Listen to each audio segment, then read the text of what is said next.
Hello everyone, welcome back to Biostry. So इस video में हम पिछली वीडियो को कंटिन्यू करने वाले हैं। लास्ट वीडियो में हमने सेल्स ऑफ इम्यून सिस्टम पढ़ा था, लेकिन उसका एक पार्ट कवर किया था। आज हम दूसरा पार्ट कवर करते हैं। चलो फिर स्टार्ट करते हैं हमारी वीडियो। देखो, लास्ट वीडियो में हमने ये पढ़ लिया था कि एक सेल होता है हेमाटोपोएटिक स्टेम सेल। ठीक है, अब ये कहाँ मिलता है? आपकी बोन मैरो में। ठीक है, इससे क्या बनेंगी? आपके आगे की ये डिफरेंशिएट करेगा और आगे दो तरीके के सेल्स बनाएगा, एक लिम्फॉइड प्रोजेनाइटर सेल और एक माइलॉइड प्रोजेनाइटर सेल। जो लिम्फॉइड है वो आगे जाके आपका क्या बनाएगा? T cells and B cells, T lymphocytes and B lymphocytes.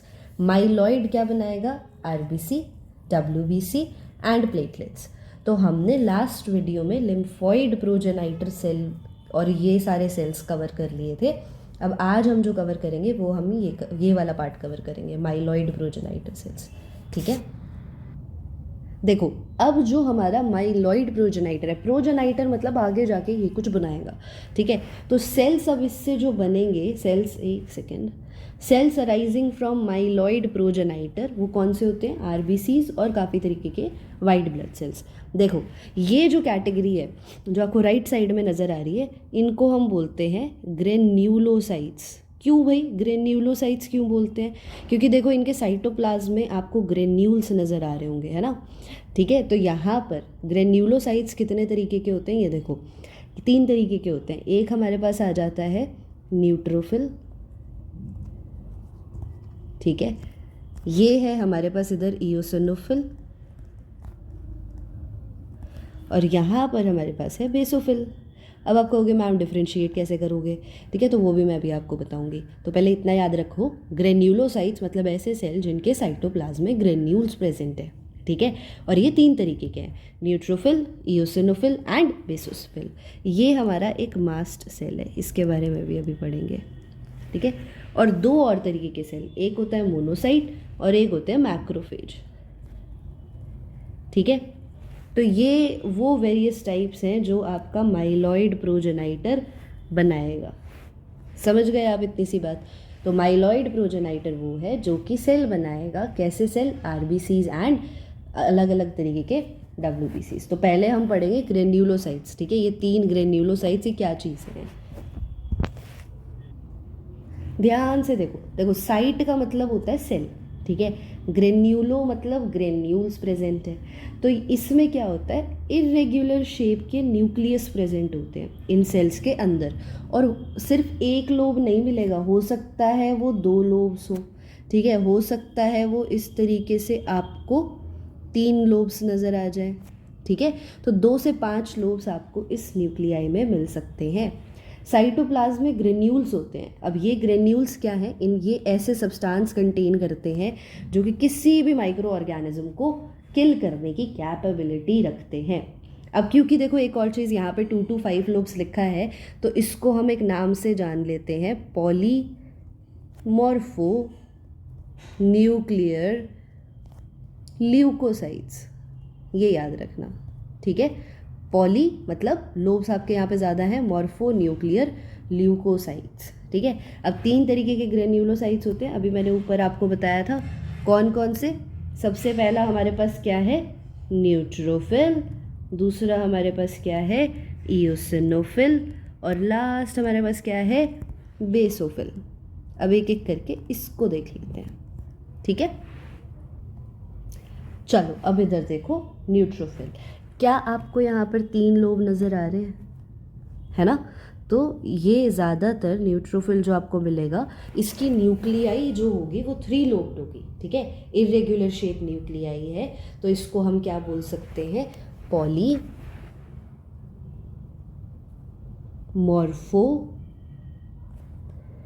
Nuclear neutrophil. Short form में हम इसको PMNS लिख देते हैं।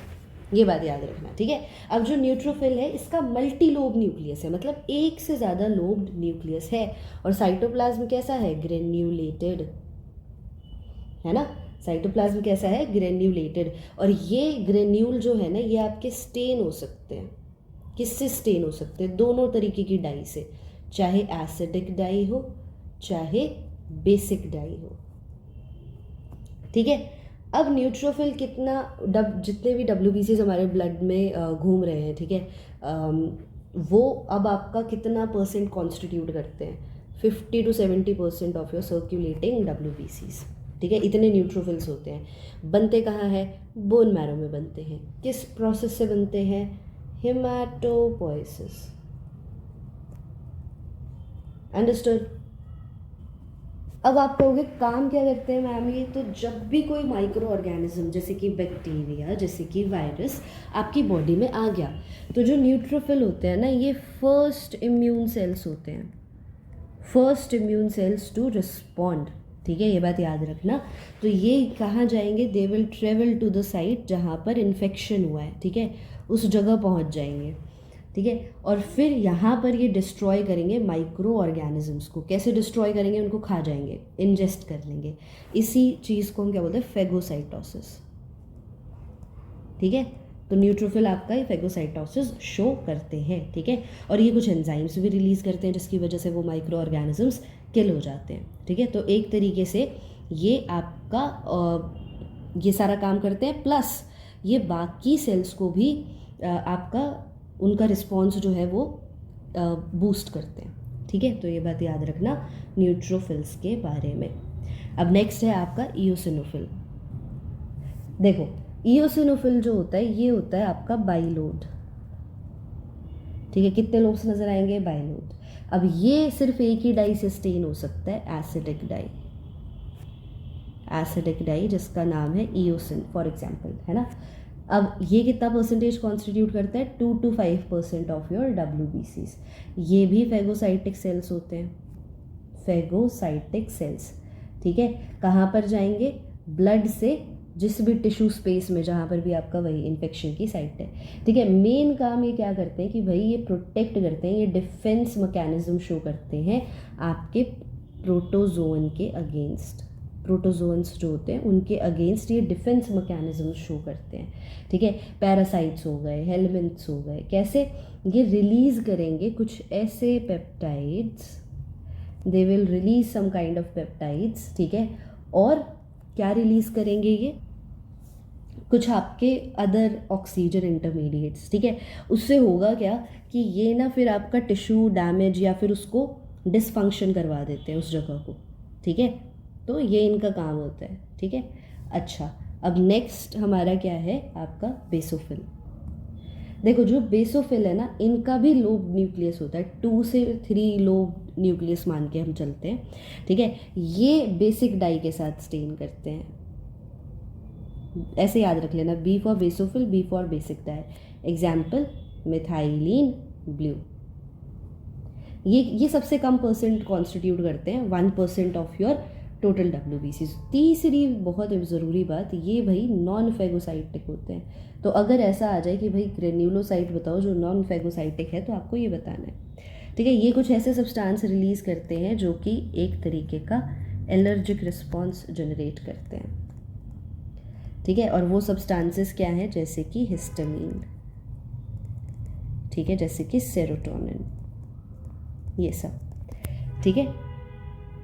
और इसके पास ना एक बहुत अच्छी, बहुत ज़्यादा एफिनिटी होती है, ठीक है। एफिनिटी रिसेप्टर्स होते हैं किस चीज़ के लिए? एक तरीके की एंटीबॉडी के लिए, वो याद रखना, IgE एंटीबॉडी। अभी ये एंटीबॉडी का कॉन्सेप्ट की हमारी नेक्स्ट वीडियो में आएगा, तब तक आप इतना समझ लो। एक और तरीके के हमारे सेल्स होते हैं जिसको हम बोलते हैं मास्ट सेल्स। मास्ट सेल्स क्या होते हैं? ठीक है, ये अब आपके बोन मैरो में फॉर्म होते हैं, ठीक है, लेकिन अभी ये डिफ्रेंशिएट नहीं हुए। जैसे ही ब्लड में रिलीज़ होंगे, ठीक है, जब तक वो टिश्यू तक नहीं पहुंच जाते वो डिफ्रेंशिएट नहीं होते। इनके पास भी बहुत सारे ग्रेन्यूल्स होते हैं और उसके अंदर ना, उन सभी ग्रेन्यूल के अंदर हिस्टामिन भरा हुआ होता है। तो देखो यहाँ पे भी हिस्टामिन रिलीज़ हो रहा था, यहाँ पे भी हिस्टामिन है। तो ये बेसोफिल और आपके मास्ट सेल्स जो हैं, ये एलर्जिक रिस्पॉन्स में बहुत इंपॉर्टेंट रोल प्ले करते हैं। तो आप ये बात याद रखना।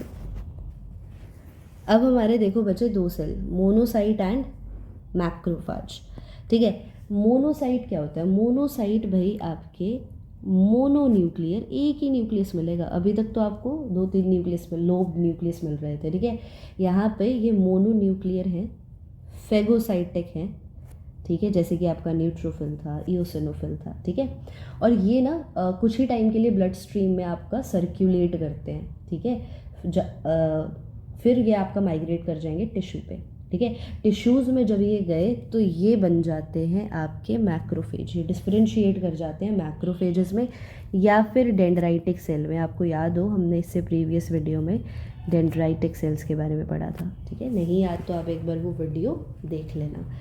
अब मोनोसाइट क्या है, ये कम से कम हमारे ब्लड में सर्कुलेट करते हैं फॉर 8 आवर्स, ठीक है, जिसके दौरान ये एनलार्ज होते हैं। फिर ये टिश्यू में माइग्रेट करते हैं और टिश्यू पे पहुंचने के बाद ये डिफरेंशिएट कर जाते हैं इनटू मैक्रोफेज या फिर डेंड्राइटिक सेल।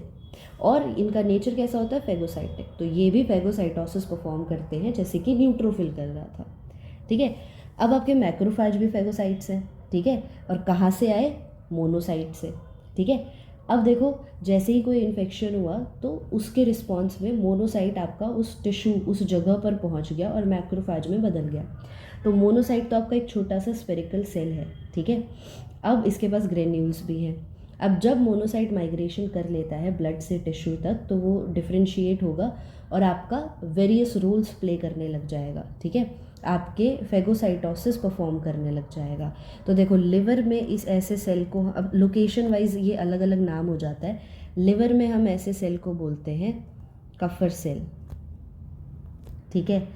एल्वियोलाई, लंग्स के अंदर अगर ये है तो आप इसको बोलते हो एल्वियोलर मैक्रोफेज, ठीक है।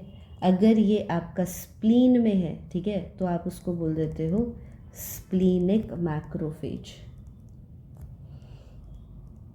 ठीक है। इसी तरीके से अगर ये बोन में है तो आप उसको बोल देते हो ऑस्टियोक्लास्ट।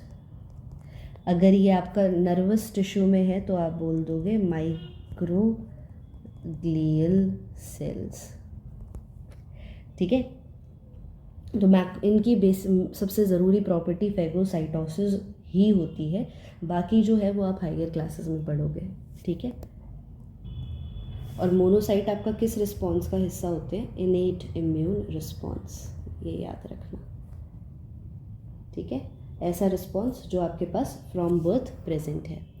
तो आई गेस आपको समझ आ गया होगा। हमने इस वीडियो में यहाँ तक, अब मैंने 2 वीडियोस बनाई। पिछली वीडियो हमने जो बनाई थी वो थी हमारी T lymphocyte, B lymphocyte, dendritic cells, natural killer cells. ये वीडियो जो थी ये हमारी इन सब के बारे में थी। तो अब आपको एक बार ये टर्म्स क्लियर हो गई ना, तो अब आगे जो भी हम प्रोसेस पढ़ेंगे इम्यूनिटी का, ठीक है, एंटीबॉडी के स्ट्रक्चर एंड एवरीथिंग, तो आपको समझने में दिक्कत नहीं होगी, ठीक है। अगर आपको स्टिल कोई डाउट आता है आप उसको कमेंट सेक्शन में मेंशन करो, I will clear it in the upcoming video. तब तक के लिए पढ़ते रहो और खुश रहो। Keep learning. Bye bye.